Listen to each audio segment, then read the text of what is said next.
Mesdames et messieurs, bonsoir. Mon nom c'est François Jean-Denis. Je vous invite à écouter cette émission qui va être diffusée dans quelques instants. Soyez branchés et partagez avec vos amis, avec vos proches. Le numéro de téléphone pour Montréal, c'est 438-701-8343. Merci et bonne écoute.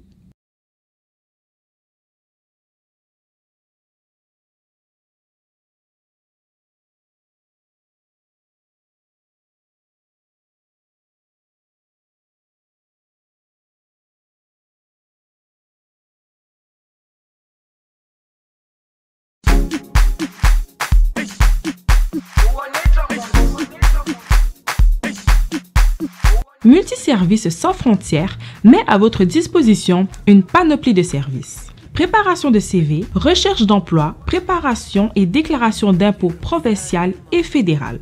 Immigration. Visa pour étudiants étrangers, bourse d'études et encadrement. Assermentation de documents, titre de voyage pour réfugiés, visa américain. Examen de citoyenneté en ligne et prestations de serment en ligne. Vente et réparation d'ordinateurs. Services de plomberie et électricité. Formation et accompagnement pour les enfants en difficulté pour le choix de carrière. Impression de documents, copie, envoi fax et courriel. Multiservices sans frontières, 53 72 Jean Talon Est. Téléphone 438 378 6925 et 514-722-5669.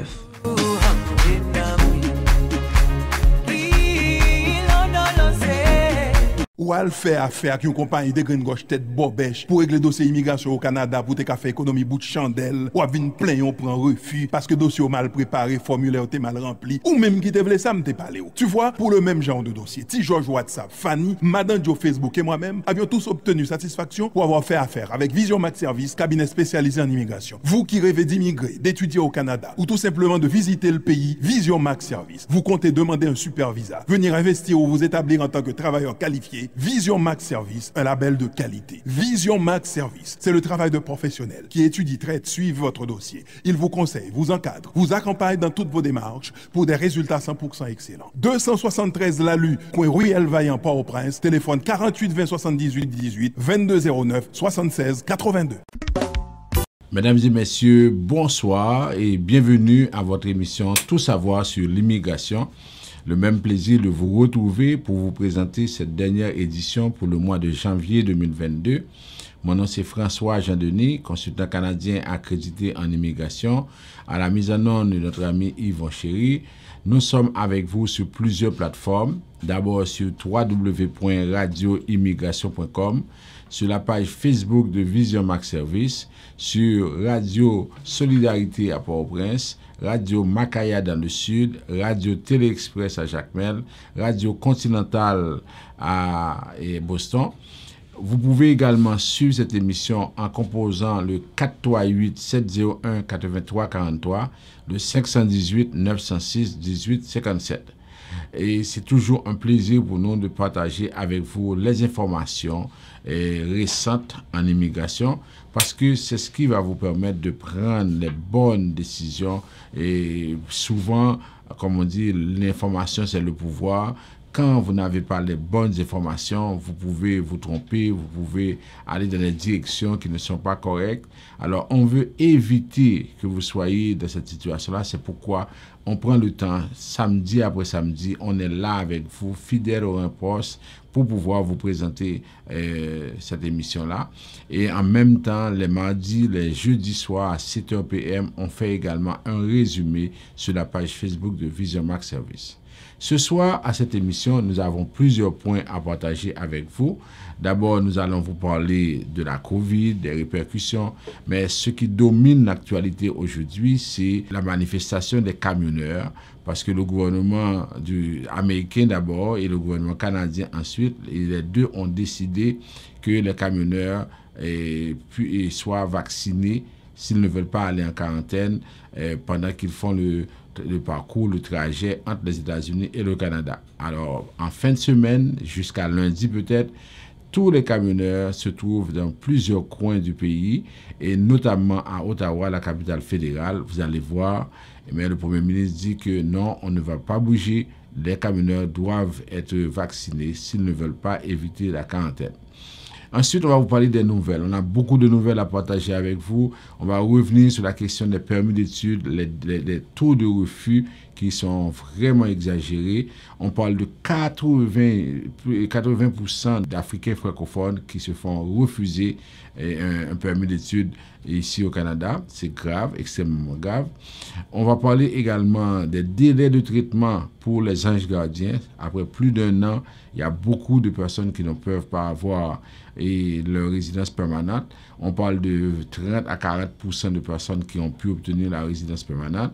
Ensuite, on va vous parler de la question de la frontière, surtout avec la situation des 4 personnes qui sont mortes. On connaît maintenant leur identité. Et on va aussi partager d'autres nouvelles avec vous sur l'immigration au Québec, sur ce qui se dit. Et surtout, on va vous donner cette nouvelle-là. On parle de 8000 personnes que le Québec veut recruter d'ici 5 ans. Mais il y a tellement de fausses informations en circulation, c'est-à-dire les gens pensent qu'on va recruter 8000 personnes en Haïti. Je vais faire le point avec vous. Et je vais parler aussi de la situation des Vénézuéliens qui quittent leur pays. Il y a près de 6 millions de Vénézuéliens qui sont en transit, qui cherchent un territoire. Et la dernière nouvelle pour terminer, ça va être la question qui est parue dans le Nouvelliste d'avant-hier. Près de 80% des Haïtiens pensent à quitter le pays. Alors ça, c'est l'ensemble des informations qu'on veut partager avec vous. On vous demande d'être branché, de rester accroché à votre poste si vous l'écoutez par exemple à la radio, mais si vous n'écoutez pas téléphone, c'est-à-dire que de partager, non seulement d'écouter, mais de partager avec les gens, aller sur le site, sur la page Facebook de Vision Max et partager l'information parce que on va passer quelques 58 minutes ensemble et on va avoir beaucoup d'informations à partager avec vous.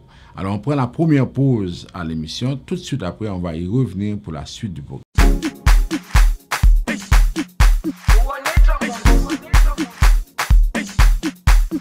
Multiservices sans frontières met à votre disposition une panoplie de services. Préparation de CV, recherche d'emploi, préparation et déclaration d'impôts provinciales et fédérales. Immigration. Visa pour étudiants étrangers, bourse d'études et encadrement. Assermentation de documents. Titre de voyage pour réfugiés, visa américain.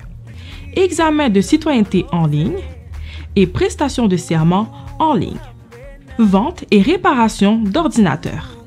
Services de plomberie et électricité. Formation et accompagnement pour les enfants en difficulté pour le choix de carrière. Impression de documents, copie, envoi fax et courriel. Multiservices sans frontières, 5372 Jean Talon Est. Téléphone 438 378 6925 et 514-722-5669.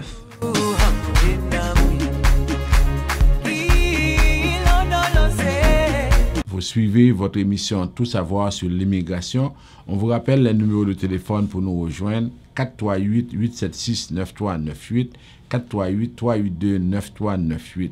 Alors, vous voyez que je vous avais proposé au début de l'année de donner les messages à la secrétaire, à l'assistante, et tout de suite après, elle va venir me voir pour me parler et elle va vous rappeler la journée même. Alors, je vois que vous commencez à appliquer ça parce que si vous ne faites pas ça, à la fin de la journée, parce que moi je commence, des fois déjà, j'ai des audiences à 9h du matin, moi je commence depuis 8h30, maintenant je finis à 6h, après ça, si j'ai 30 appels à faire, c'est sûr que je ne pourrai pas. Mais si pendant la journée, vous dites exactement ce dont vous avez besoin, elle me contacte, je lui donne la réponse et par la suite, si c'est un rendez-vous que vous devez prendre, elle va vous le dire. Alors faites ça comme ça, la journée même, vous aurez la réponse à votre question. Et si jamais vous voulez aussi m'envoyer un message texto, message WhatsApp, c'est tout simplement de le faire et puis moi je vais faire de mon mieux pour vous répondre. S'il s'agit de messages, par exemple, si vous voulez envoyer des documents, soit par courriel ou bien vous apportez ces documents au bureau. Je ne peux pas recevoir des documents par WhatsApp. La qualité n'est pas correcte, alors je ne peux pas envoyer aux autorités de l'immigration des documents reçus par WhatsApp. Alors j'espère que vous allez comprendre et au fur et à mesure qu'on chemine ensemble, vous savez exactement comment on fonctionne parce que l'objectif c'est de vous donner un service de qualité. En Haïti, il y a 2 numéros de téléphone, 48 20 78 18, 22 09 76 82. Avec ces numéros-là, vous pouvez facilement contacter les secrétaires pour leur parler. Mais ça, vous savez que la situation en Haïti, elle est tellement compliquée. Ça veut dire que ça arrive des fois qu'elles ne peuvent pas se déplacer pour aller au bureau. Et là, maintenant, et quand vous appelez, elles vont vous expliquer exactement comment faire, comment procéder. Sur la page Facebook de Vision Max Service, vous avez toujours l'émission qui est toujours disponible. Vous pouvez tout simplement aller sur la page, liker ou bien partager et en même temps vous abonner. Parce que dès qu'on va avoir une émission, immédiatement, vous allez la voir. Et ensuite, sur la radio de l'immigration.com, vous avez tout simplement à vous organiser le matin à 8h, l'après-midi à 1h, le soir à 6h, vous allez pouvoir écouter l'émission toujours en direct. Alors, on vous donne tous les atouts si jamais vous n'avez pas eu la possibilité d'écouter l'émission samedi soir à 6h p.m. Ensuite, il y a beaucoup de personnes qui nous recherchent dans d'autres stations de radio. Alors, dites-leur que désormais, ça fait combien? Parce que 2 ans que nous sommes sur www.radioimmigration.com ou bien nous sommes sur la page Facebook de Vision Max Service ou bien ils peuvent nous écouter par téléphone au 438 701 83 43 518 906 18 57. OK? Le site internet c'est www.visionmaxservice.com. Si vous voulez vraiment avoir un rendez-vous, allez sur le site, vous allez pouvoir prendre le rendez-vous. Alors, on commence avec les répercussions de la COVID. Comme vous savez, depuis le 26 novembre 2021, on parle d'un variant Omicron qui fait des ravages dans le monde.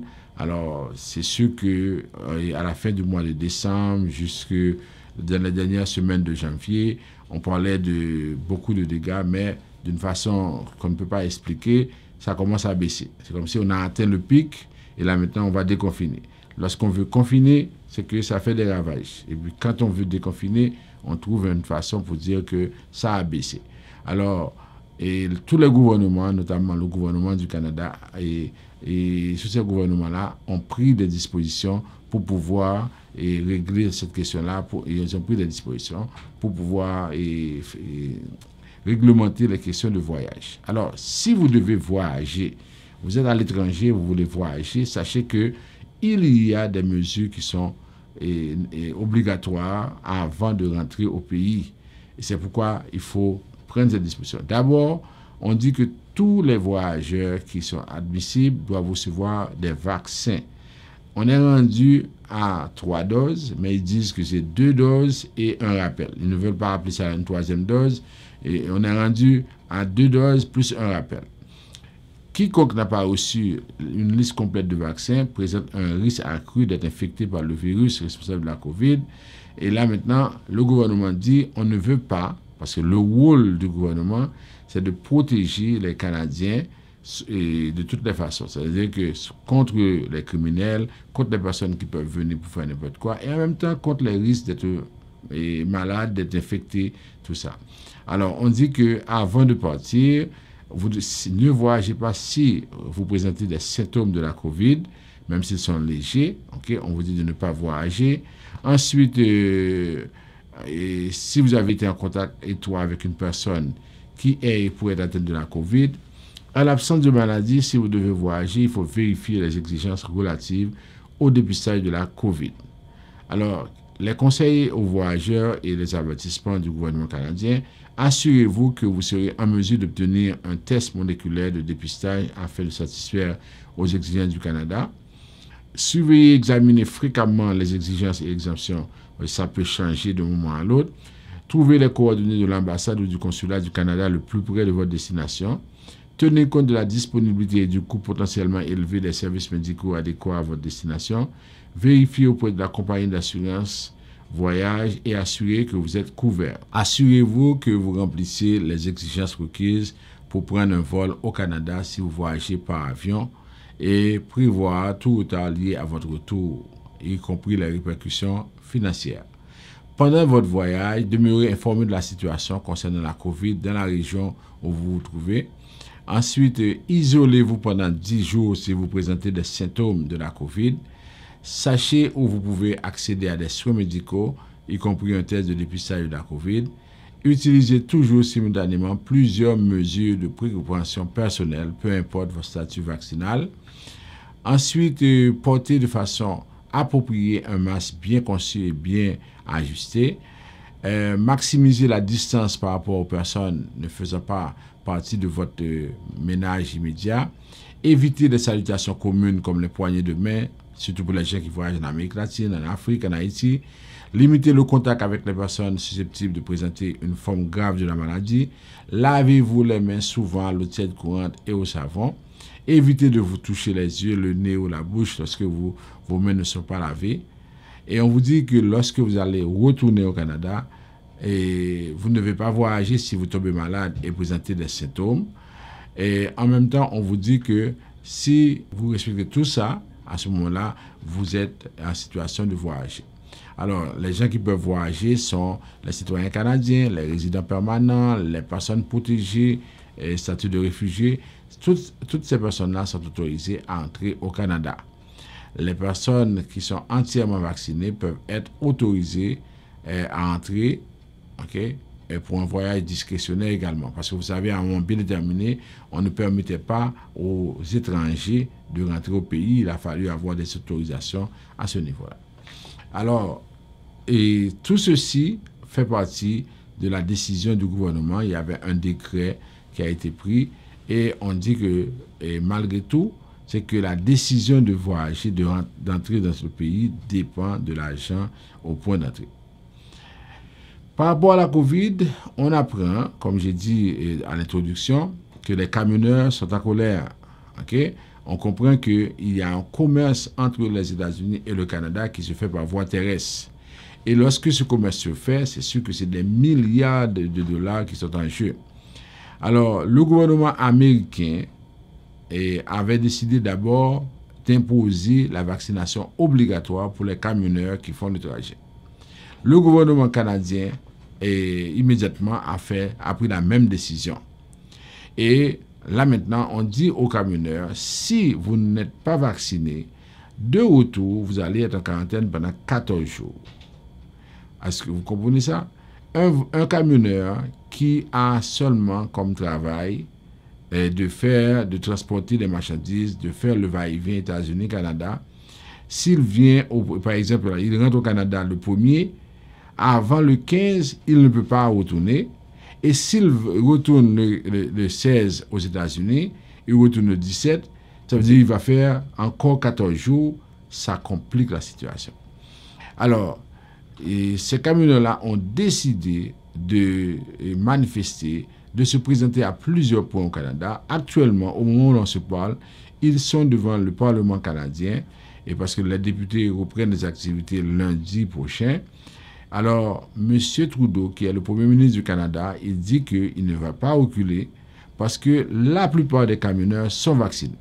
Parce que dans l'opposition, on essaie de montrer qu'avec cette exigence-là, les épiceries commencent à être vides parce qu'il n'y a pas de marchandises, il n'y a pas d'articles à mettre dans les épiceries. Alors, M. Trudeau dit que les conservateurs sont en train de faire de la mauvaise politique parce que 90% des camionneurs sont vaccinés. Si 90% des camionneurs sont vaccinés, alors on n'a pas besoin de dire que ces gens-là vont en quarantaine. Parce qu'on va en quarantaine si et seulement si on n'est pas vacciné. Alors, M. Trudeau dit que les propos que tiennent certains des gens associés à ce convoi sont inacceptables et sont inacceptables pour la vaste majorité des Canadiens. Parce que là, ces gens-là disent que c'est le convoi de la liberté. Il faut qu'on se débarrasse de la vaccination. Ça veut dire qu'on ne peut pas accepter cette situation-là. Alors, à travers le pays, de l'est à l'ouest, d'un océan à l'autre, ces camionneurs-là prévoient, par exemple, manifester et se présenter devant le Parlement canadien le 29 janvier aujourd'hui. Alors, on dit que c'est vraiment une situation très, très difficile. Hier, même à Montréal, on a vu, ils étaient un peu partout dans les rues et ça a créé un vacarme. Alors, M. Trudeau dit que les conservateurs se livrent à une campagne de vaccination. Il y a un autre premier ministre, mais d'une province qu'on appelle l'Alberta. Et c'est pourquoi souvent on dit qu'au Canada, il y a plusieurs solitudes, c'est-à-dire qu'il y a des visions totalement opposées. Ce premier ministre qui s'appelle Jason Kenney s'est rendu à Washington pour soutenir les camionneurs. Il a dit que nous allons à Washington pour rencontrer plusieurs personnes clés, par exemple des membres de l'association américaine, de la Chambre de commerce américaine, l'association américaine de transport. Il y va pour soutenir les camionneurs et pour dire que la décision de M. Trudeau n'est pas correcte, n'est pas bonne. Ça veut dire qu'il dit qu'il n'y a aucune raison de santé publique valable qui justifie cette mesure. La grande majorité des camionneurs sont vaccinés. Pourquoi leur imposer la question de vaccination, de quarantaine obligatoire? Il dit que ce n'est pas bon, alors que généralement au pays, on a un taux de positivité qui est à la baisse. Alors, c'est ce qu'il a fait. Maintenant, on va passer aux nouvelles. On commence avec la première nouvelle qui fait vraiment pitié. C'est le cas d'un Camerounais, un Africain, qui dit qu'il est effondré pour avoir reçu un refus pour son dossier de visa de visiteur. Il s'appelle Aurélien Natamendo Fazer. Il a tout essayé. C'est quelqu'un qui est Camerounais, 29 ans. Il a un diplôme en génie mécanique et son domaine est tellement en demande dans certaines régions de la province du Québec que le gouvernement du Québec a décidé de lui donner une bourse. Il est diplômé en génie mécanique et productivité au Cameroun. Alors, il voulait venir ici pour s'inscrire en DEP soudure montage dans une école professionnelle de Matane. Et à ce moment-là, il pourrait rester pour enseigner ce domaine-là ici au Québec. Le gouvernement du Québec lui a donné une bourse d'études. Il a son cousin qui accepte de l'héberger ici. Il a tout ça. Malgré tout, il a été refusé. Et dans les motifs de refus, on explique que on n'est pas convaincu qu'il va quitter le pays après son séjour. On n'est pas convaincu qu'il a les moyens pour payer l'école. Et alors qu'on a une bourse du gouvernement du Québec, alors on dit que ce n'est pas possible que ça continue comme ça. On apprend que le taux de refus des demandes de permis d'études provenant de certains pays d'Afrique francophone dépasse les 80%. Pas seulement en Afrique, aussi en Amérique centrale, en Haïti, c'est la même chose. Alors, on dit que les demandes qui proviennent du Cameroun sont massivement rejetées. En 2020, une partie de 80% de refus pour l'ensemble du pays. Il y a d'autres pays comme la Côte d'Ivoire, le Bénin, l'Algérie, le Congo, le Togo. Tous ces pays-là vivent les mêmes situations. On dit que des dizaines d'étudiants africains ont écrit à Radio-Canada pour raconter leur histoire. C'est surtout les motifs évoqués par Ottawa. Et finalement, on dit que ce n'est pas normal. Qu'on puisse avoir des situations comme ça. C'est une injustice. Ce sont des motifs obscurs qui n'ont pas de sens, d'après ce que disent certains avocats.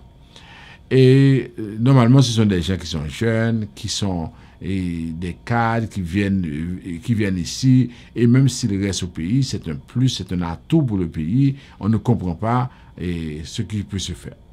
Au Québec, la situation est jugée inquiétante par de nombreux établissements. Et on se rappelle, on avait donné cette nouvelle-là, des cégeps, des universités ont protesté, ont élevé la voix pour dire que ce n'est pas normal qu'on puisse agir ainsi avec le Québec. Est-ce qu'il y a un problème avec le Québec? Pourquoi on accepte les Africains anglophones? Pourquoi on n'accepte pas les Africains francophones? Est-ce qu'on veut réduire le pays à l'unilinguisme ou bien est-ce qu'il y a une politique raciste qui se fait avec ça? Alors, on a posé la question à M. Trudeau. M. Trudeau a dit que si c'est comme ça, c'est une discrimination, on doit résoudre le problème. Et le ministre de l'Immigration dit la même chose. Il dit que de toute façon, si c'est comme ça, c'est qu'il y a une injustice et là, on va agir. Le Bloc québécois, par la voix de son porte-parole, Alexis Brunel-Duceppe, trouve que ce n'est pas normal des gens qui présentent une situation aussi correcte, qui sont très jeunes, qui peuvent étudier et qui sont refusés comme ça. Il parle de l'immigration parfaite avec ces jeunes qui arrivent, qui sont éduqués. C'est la même situation pour le NPD aussi, qui trouve que ce n'est pas normal. Mais comme explication souvent, on nous dit que c'est un logiciel qui analyse le dossier. C'est le logiciel qui permet de déterminer comment, à qui on doit donner le visa, etc. Bon, est-ce que ce logiciel-là serait raciste? Parce que pourquoi ce logiciel-là, s'il est utilisé pour tous les pays, pourquoi dans les autres pays, il y a une hausse et on accepte la plupart des cas, mais pourquoi ce logiciel-là, une fois qu'il traite les dossiers africains, pourquoi ce logiciel-là ferait des erreurs? Alors, on ne comprend pas ça. Ça veut dire que ça, ce n'est pas une explication valable quand on nous dit que c'est un logiciel qui est responsable de ça et que, oui, en Afrique, il y a beaucoup d'autres facteurs qui peuvent expliquer les refus. Il y a de faux documents, il y a ceci, il y a cela. Mais on ne va pas dire que tous les ressortissants africains fournissent de faux documents quand ils soumettent leurs demandes. Là, on ne peut pas dire ça. Alors, on comprend que la situation est vraiment pas facile. Alors, il revient à M. Trudeau, parce qu'il parle d'une politique d'ouverture. Il dit qu'il est ouvert à l'immigration dans tous les pays. Mais maintenant, il est Premier ministre. Il doit faire quelque chose. Le ministre de l'immigration n'est pas dans l'opposition. Il ne veut pas dire on va voir si ça se fait, c'est une injustice. Ils doivent prendre action parce qu'il y va de la réputation du Canada à travers le monde. Autre nouvelle. Vous vous rappelez, la semaine dernière, on vous a parlé de ces migrants qui ont traversé la frontière. Il y a 4 qui sont morts, dont un bébé. La Gendarmerie royale du Canada a confirmé que les victimes retrouvées près de Merson sont les membres d'une famille de 4 personnes originaires de l'Inde. Ces 4 migrants, effectivement, sont morts de froid près de la frontière américaine la semaine dernière. Alors, ils sont de l'Inde. Il y a un homme de 39 ans qui s'appelle Yadis Baldelai Patel. Sa femme est Weslahen Yadis Kumar Patel, 37 ans. De leur fils de 11 ans, Wandi Ndiskish Kumar Patel, et de leur garçon, Dakmik Jadiski Kamar Patel, âgé de 3 ans. Alors, c'est ça, on a au moins identifié ces 4 personnes-là. Et vous vous rappelez, on a identifié ces 4 personnes-là parce que la GRC avait intercepté 13 personnes avant. Et c'est là, ils ont dit qu'ils étaient 17. 17, et on a fait des recherches, on a trouvé ces 4 qui sont morts. Et ils sont morts parce qu'il y avait un résident de la Floride, Steve Sten, qui a organisé, c'est un réseau de passeurs clandestins. Et on l'a arrêté, il doit comparaître lundi devant un tribunal de Minneapolis parce qu'il va faire face à des accusations de traite de personnes. OK? Alors, et c'est ça qui arrive. Maintenant, on dit que la situation est plus grave que ça parce que on a 4 personnes maintenant qui sont mortes. Est-ce que les gouvernements américains et canadiens vont finalement décider de passer à l'action, de mettre d'autres structures? Parce que d'après la porte-parole de l'agence de services hospitaliers, c'est que au niveau de la frontière, c'est tellement étendu, il n'y a pas d'infrastructure. Si les gens décident de marcher à pied, et surtout dans le froid, c'est sûr qu'ils ne pourront pas, parce qu'il fait froid, et il n'y a pas d'endroit pour se protéger. Alors, c'est une situation vraiment grave. Et d'autres experts disent qu'il faut aussi trouver d'autres moyens. S'il y a autant de personnes qui se sentent le besoin de marcher à pied dans la noirceur, dans le froid, pendant longtemps, pendant plusieurs kilomètres, c'est parce qu'il n'y a pas une politique qui les attire dans leur pays. C'est souvent le cas, ils voient que l'Amérique, c'est une terre d'accueil, l'Amérique, c'est une terre de possibilités, mais si on leur donnait certaines possibilités dans leur pays, et c'est pourquoi tantôt on va parler de la situation en Haïti, comment se fait-il que dans un pays, 83% de personnes disent qu'elles ne veulent plus rester? Mais est-ce qu'on va un jour avoir un changement dans ce pays? Avec qui va-t-on faire ce changement si 83% estiment qu'ils sont en transit et à la première occasion, ils vont quitter? Alors là, la situation est très, très, très difficile. Alors, on trouve que c'est troublant et que cela arrive. Et les gens disent qu'ils sont conscients que le Canada et les États-Unis ne vont pas changer leur politique pour 4 personnes qui sont mortes.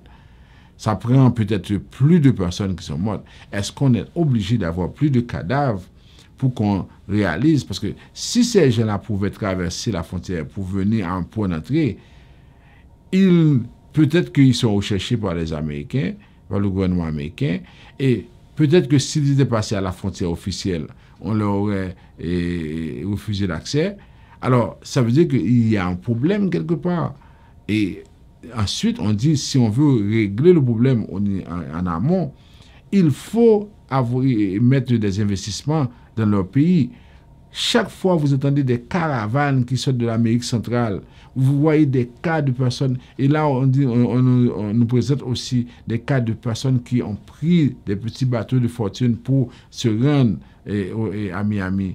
Mais tout ça arrive parce qu'il n'y a pas de possibilité. Regardez un pays comme Haïti, s'il y avait de la sécurité, si les gens se sentaient protégés dans leur pays, mais ils n'iraient pas en si grand nombre en République dominicaine, ils ne chercheraient pas à aller, par exemple, au Chili, au Brésil. Alors, il faut résoudre ce problème-là.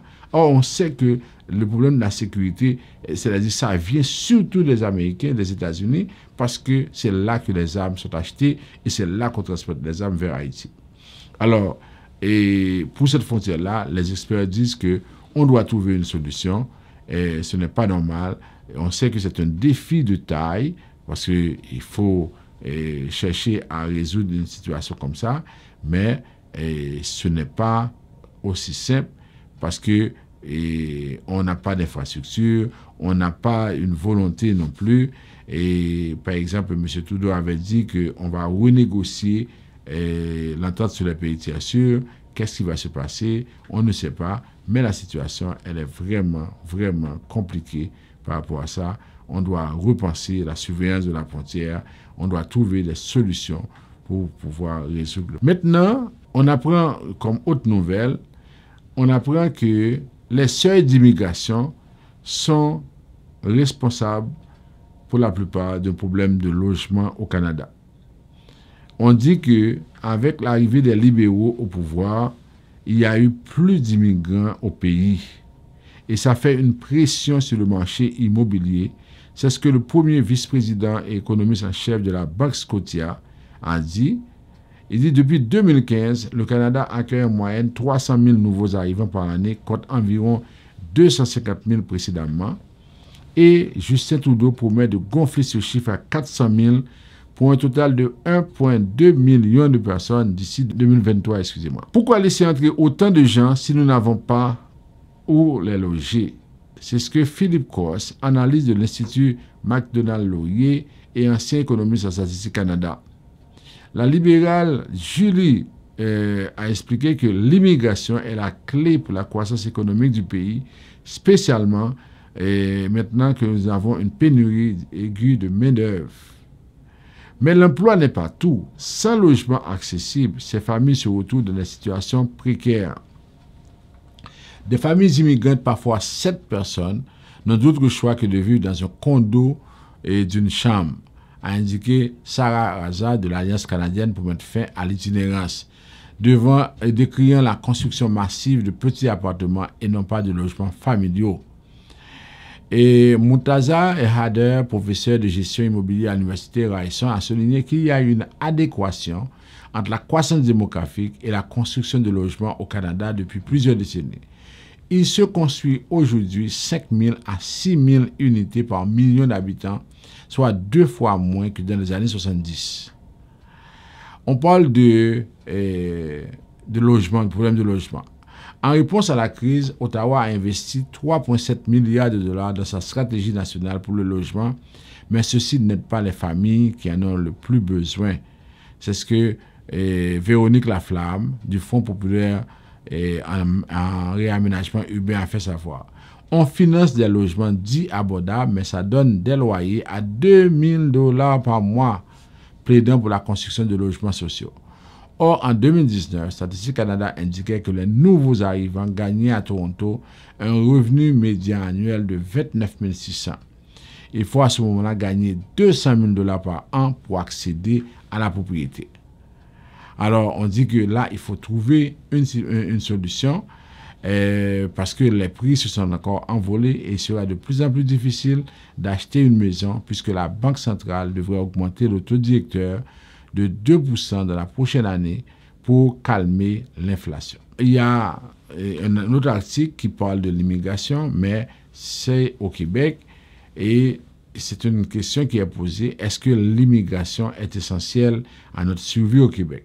Alors, c'est quelqu'un qui est vraiment tanné, toujours dans la même veine de cet article-là.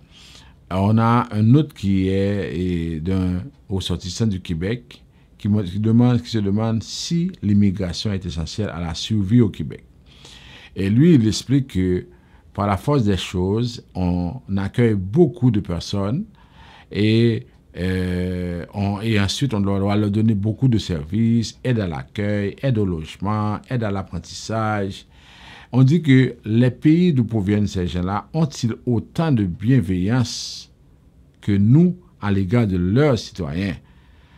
Vous voyez, c'est quelqu'un qui a déjà son opinion toute faite.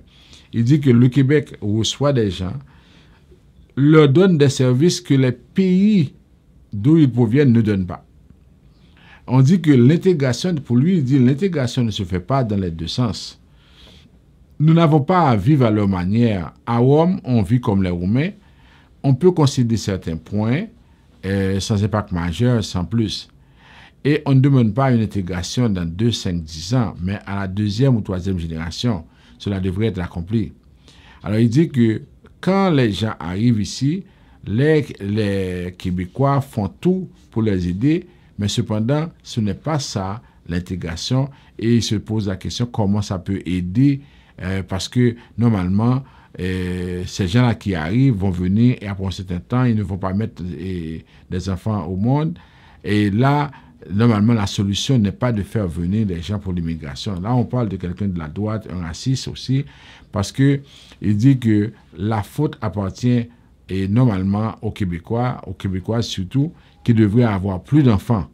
Parce que si ça continue comme ça, on va s'éteindre comme peuple et les nouveaux venus vont nous remplacer tout simplement. Et on ne pourra pas survivre avec ce remplacement. Alors, vous voyez, c'est vraiment très raciste, ça veut dire qu'on ne peut pas donner... Bon, c'est sûr que dans une société, on va toujours trouver des personnes qui disent n'importe quoi, mais c'est comme ça. On va continuer, on va avancer, et on va parler des anges gardiens. Les anges gardiens, vous vous rappelez, ce sont des personnes qui ont travaillé pendant la COVID, et ces gens-là se retrouvent, et il y avait un programme très limité pour eux, et malheureusement, après plus d'1 an, il y a près de 30% de ces personnes-là qui ont obtenu la résidence permanente, les autres jusqu'à présent. On dit que sur 2275 dossiers, représentant 4535 personnes déposées depuis le début du processus, à peine 28% ont été finalisés selon les plus récentes données fournies par Immigration Canada au devoir. La plupart des dossiers, 69%, ont été approuvés, mais sont dans le camp du gouvernement fédéral à la dernière étape du processus. Ça fait plus d'1 an, c'est très long, c'est ce que beaucoup de gens disent, et ça bloque à plusieurs niveaux. On a les demandeurs d'asile québécois qui sont appelés les anges gardiens. Ils doivent d'abord passer l'étape du CSQ, ensuite pour le reste. Mais on trouve que dans les autres provinces, notamment en Ontario, où le programme a été le plus populaire, 40% des 3365 dossiers soumis, représentant 8110 personnes, ont été finalisés. La grande majorité d'entre eux demeurent en attente d'un dénouement. Et on sait que pour ce programme-là, on devrait normalement devenir résident permanent avant de pouvoir parrainer les gens à l'étranger. Alors, on dit que oui, il y a beaucoup de personnes qui ont appliqué pour ce programme, mais malheureusement, il y a beaucoup de retard. Et ce n'est pas seulement dans ce programme-là, dans d'autres programmes, mais le porte-parole de l'immigration du Québec dit que bon, de toute façon, oui, on a fait de son mieux pour traiter les dossiers, mais il y a d'autres dossiers qui demandent une analyse plus approfondie. Et au cabinet du ministre de l'immigration, Sean Fraser, on dit qu'on aimerait que le traitement soit plus rapide, mais on dit que les délais seraient de la norme. Et finalement, il y a des délais et au Québec et au fédéral. Alors les gens sont là et puis voilà leur situation en tant que telle. Alors maintenant, regardons par exemple Amnesty International aussi qui demande à Québec de ne pas mettre des migrants en prison et de mettre fin à la détention de personnes migrantes dans les prisons de la province plutôt que dans les centres de surveillance de l'immigration. Alors, on trouve que la proportion des migrants placés dans les prisons provinciales plutôt que dans les centres de surveillance de l'immigration a plus que doublé dans les 6 mois qui ont suivi le début de la pandémie, indique l'organisme. Et ce que malgré les autorités canadiennes aient libéré un nombre considérable de migrants détenus depuis le début de la pandémie. Alors on dit que ce n'est pas normal, la détention devrait être une exception, mais souvent on l'utilise et on met des gens, juste pour une question de papier, pour des problèmes d'identité, on les met dans des prisons, je dirais, civiles, dans des centres de détention et de façon normale, alors que normalement il y a un centre de surveillance. Alors ce que Amnesty International demande au gouvernement du Québec, puisqu'il s'agit d'un contrat avec le fédéral par le biais de l'Agence de services frontaliers, on dit qu'on devrait abolir ce centre de détention de migrants et parce que ça crée trop de pression et souvent il y a des enfants qui se font en prison avec leurs parents. Ce n'est pas normal. Mais on apprend aussi que le gouvernement fédéral donne au gouvernement du Québec $270 par jour pour les hommes et $301 pour les femmes. C'est beaucoup d'argent. Et est-ce que le gouvernement du Québec va mettre fin à ça? C'est sûr que la réponse est non. Alors, Amnesty International a fait au moins ce devoir de dire exactement ce qu'on devrait faire par rapport à ça. Ensuite, on a la question des Vénézuéliens. Il y a plus de 6 millions de Vénézuéliens, ce qui représente 20% de la population du Venezuela, qui sont en transit. On dit que c'est la première fois qu'on voit autant de personnes en transit en Amérique latine. Alors, ces pays-là qui reçoivent, c'est la Colombie, c'est le Chili, c'est l'Équateur et le Pérou qui reçoivent beaucoup, presque. Il y a 3 pays, par exemple, la Colombie, le Pérou, le Chili, qui accueillent à eux seuls plus de la moitié des exilés. Après ça, il y a les autres pays qui acceptent ça, alors que le Venezuela, c'est le pays le plus riche, qui a une réserve en pétrole. C'est vraiment... on ne comprend pas ça. Comment, c'est sûr qu'avec l'embargo, avec toute cette situation créée par les États-Unis, alors on voit que ce pays-là est obligé de subir ces problèmes-là. Alors, par exemple, seulement en Colombie, on a 1,8 million de Vénézuéliens établis au pays. 1,8 million. Quand au Canada, on a des fois des centaines de personnes qui sont ici, on crie au scandale. Imaginez, la Colombie reçoit 1,8 million de Vénézuéliens. Alors, c'est un peu ça la situation. On dit qu'on doit continuer à trouver des solutions et surtout, c'est l'embargo des États-Unis contre ce pays-là. Et c'est ce qui fait en sorte que les gens ne peuvent pas fonctionner, ne peuvent pas vivre et ils doivent quitter. On dit que c'est une situation qui est très, très préoccupante. Maintenant, on va regarder au Québec, on nous parle du plan du gouvernement d'accueillir 8000 personnes d'ici 5 ans dans le domaine de l'éducation.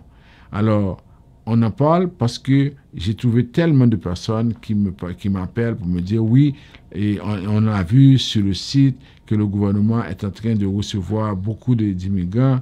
Est-ce qu'on ne peut pas appliquer?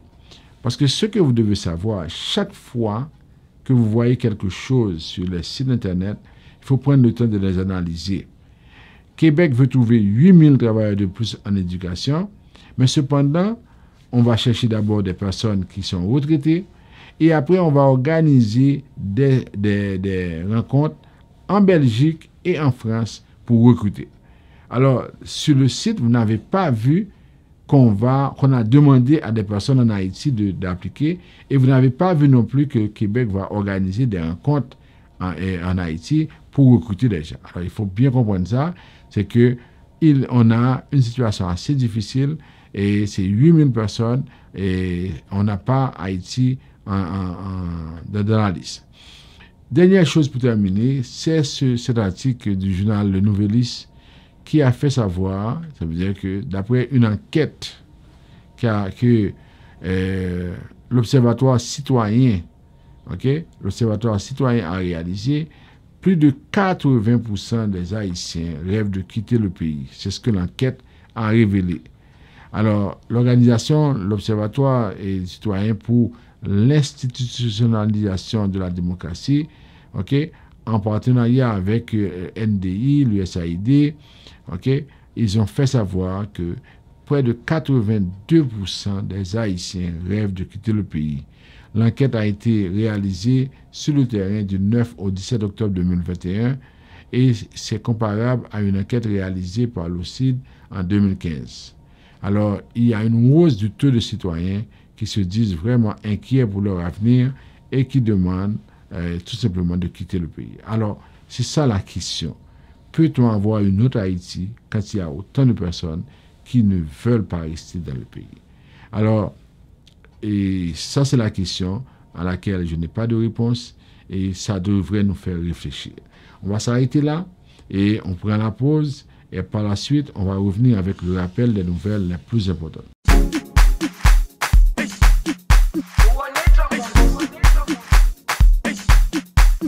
Multiservices sans frontières met à votre disposition une panoplie de services. Préparation de CV, recherche d'emploi, préparation et déclaration d'impôts provinciales et fédérales. Immigration.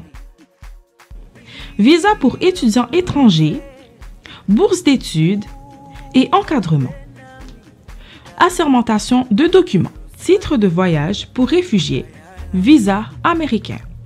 Examen de citoyenneté en ligne et prestation de serment en ligne. Vente et réparation d'ordinateurs. Services de plomberie et électricité. Formation et accompagnement pour les enfants en difficulté pour le choix de carrière. Impression de documents, copie, envoi fax et courriel. Multiservices sans frontières, 53 72 Jean Talon Est. Téléphone 438 378 6925 et 514 722 5669.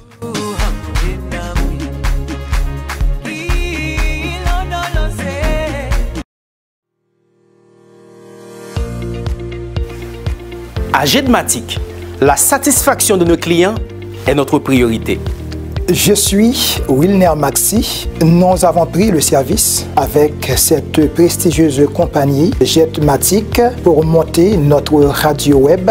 Aujourd'hui, nous avons notre site internet, une ligne de conférence téléphonique, nos services en live et notre présence accentuée sur la toile.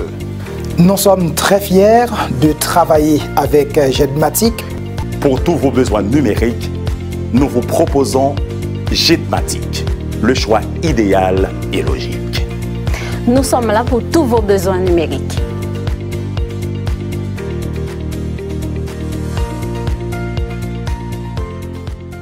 Vous suivez votre émission Tout savoir sur l'immigration.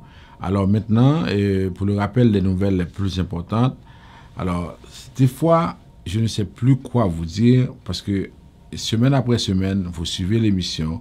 Mais la même question revient. Monsieur, qu'est-ce que je dois faire pour quitter le pays? Je viens juste de dire, Oui, je sais que vous êtes 83% à vouloir quitter le pays. Mais la question, qu'est-ce que je dois faire? J'ai appris aussi cette semaine que le consulat américain a fait sortir, en Haïti, a fait sortir une note pour dire que maintenant, on va donner des services seulement aux ressortissants américains. Apparemment, même les gens qui veulent renouveler leur visa américain ne pourront pas. Alors, vous voyez, les Américains, la clique de Core Group nous met dans ces problèmes-là et en même temps, ils ferment toutes les portes. Au Canada, pour faire une demande de visa, ça veut dire que ça prend des mois et malgré tout, on refuse beaucoup de personnes. Alors, on nous dirige automatiquement vers la République dominicaine.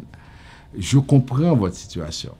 Moi, je vous dis comment est la réalité. Normalement, ce qui arrive, c'est que oui, ce serait bien de quitter pour étudier, pour visiter, mais ils ne nous donnent pas cette possibilité-là. Alors, c'est comme si on veut nous détruire, on veut détruire la population, et c'est pourquoi ils font ça. Alors, pour les visas de visiteurs, oui, pour le Canada, ça fonctionne toujours. C'est-à-dire, vous pouvez faire la demande, mais ça ne veut pas dire qu'on va vous donner le visa. Pour les permis d'études, oui, c'est un peu plus de personnes qui sont qualifiées, mais encore là, si vous voulez prendre votre chance, c'est sûr qu'on va vous accompagner, mais on veut que vous soyez bien informés et surtout pour éviter que par la suite, vous nous dites « Ah oui, j'ai fait avec vous la demande, ça n'a pas fonctionné ». Nous ne sommes pas là pour vous dire que avec nous, ça va fonctionner. Nous sommes là pour préparer le dossier avec vous et dès que vous avez dès qu'il y a, par exemple, une conclusion, on va vous faire savoir et vous allez recevoir la lettre également. Ça, c'est pour les permis d'études, les visas de visiteurs, les permis de travail aussi.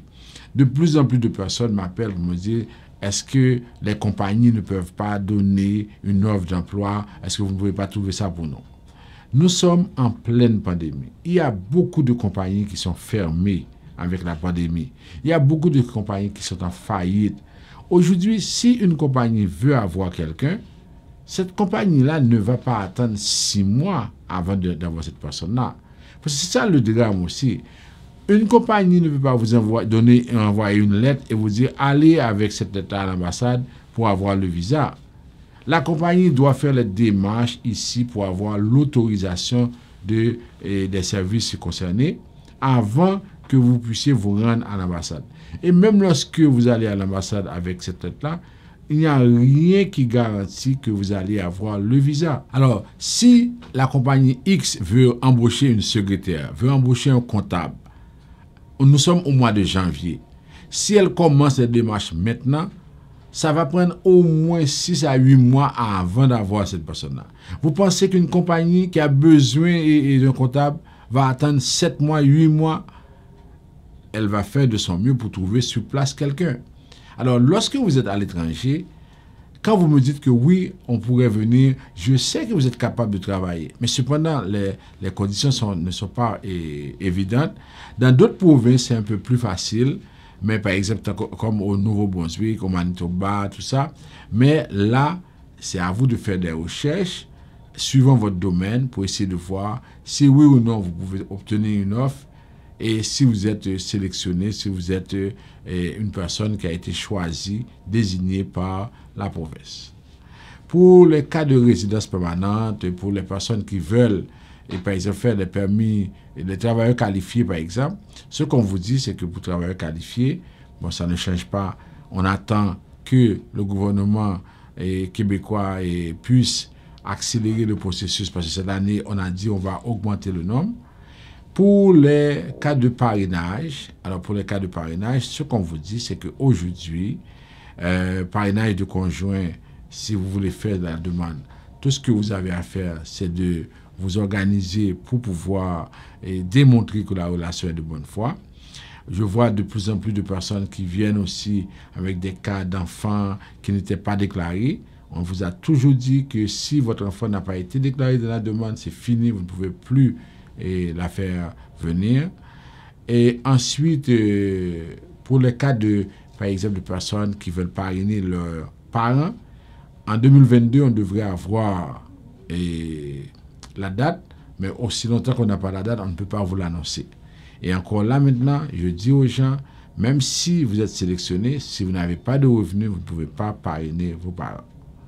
Pour les cas d'asile, pour les personnes qui sont à l'étranger, qui sont aux États-Unis, il y a un peu de monde qui a brûlé, il y a besoin de finir.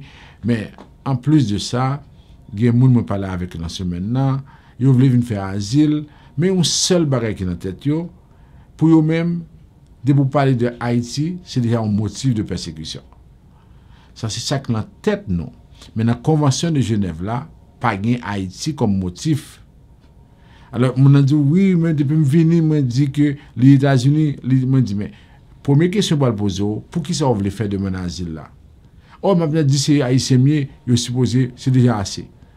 Alors, ça, c'est nous qui avons discuté. Au moins, si nous voulons faire des choses, nous, gens, nous voulons, nous avons besoin de relais. Parce que nous-mêmes, nous ne pouvons pas convaincre moi de motif, parce que ça fait plus que 15 ans, ça fait 18 ans que nous travaillons dans le motif.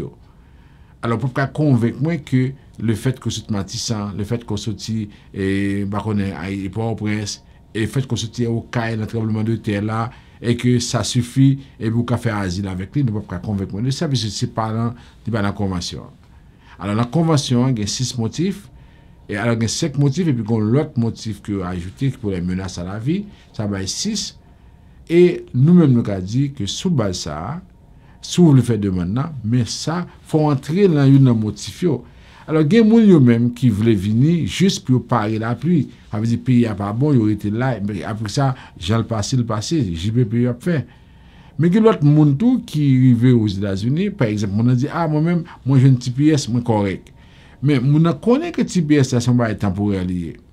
Et c'est ça qui fait, si nous voulons bâtir la vie, si nous voulons arriver au côté, il faut nous construire sur ça qui est à long terme. Si on regarde si à court terme on fonctionner, on pas là-dedans. Alors, tout ça que nous avons dit, c'est que dans le contexte de la situation, ça, soit pour faire, ou voulez venir, pas seulement juste venir, passer 1 an, 2 ans, et puis, ou pas comment ça fait, nous voulons qu'on vienne et pour réussir le processus. Parce que souvent, l'autre peuple, c'est ça, chercher. Il va chercher un bagage à court terme, il va chercher un bagage à long terme.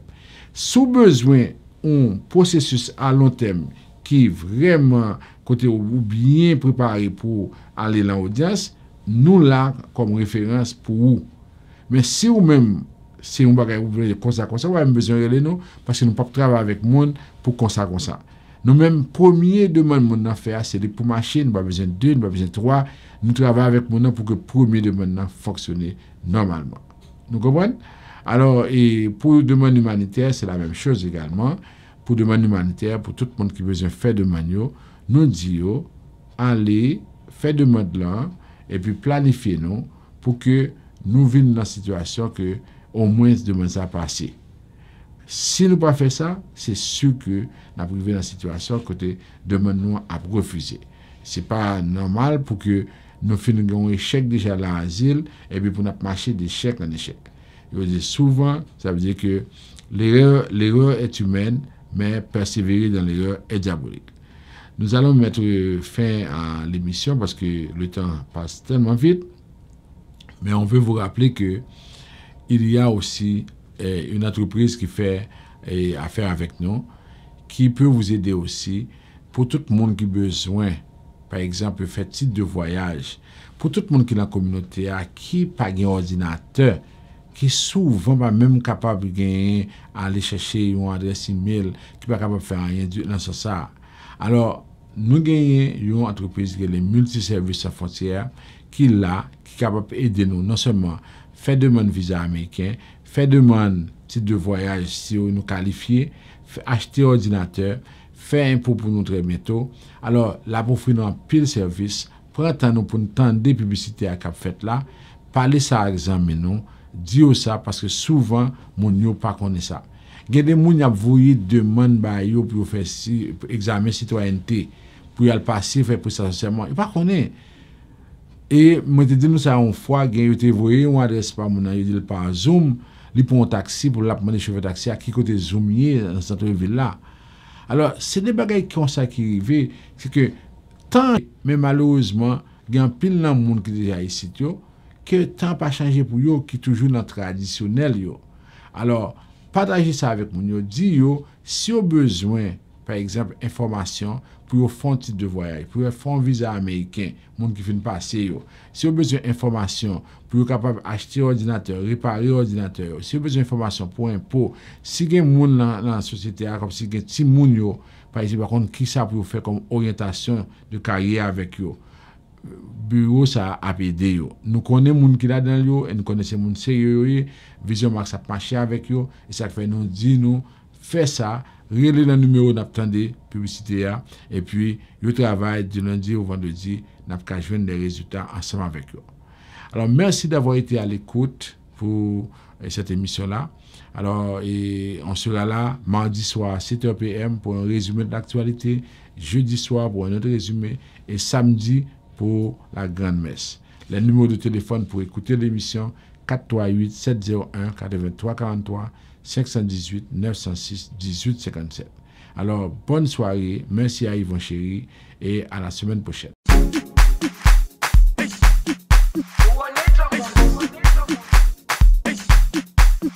Multiservices sans frontières met à votre disposition une panoplie de services. Préparation de CV, recherche d'emploi, préparation et déclaration d'impôts provinciales et fédérales. Immigration. Visa pour étudiants étrangers, bourse d'études et encadrement. Assermentation de documents. Titre de voyage pour réfugiés, visa américain.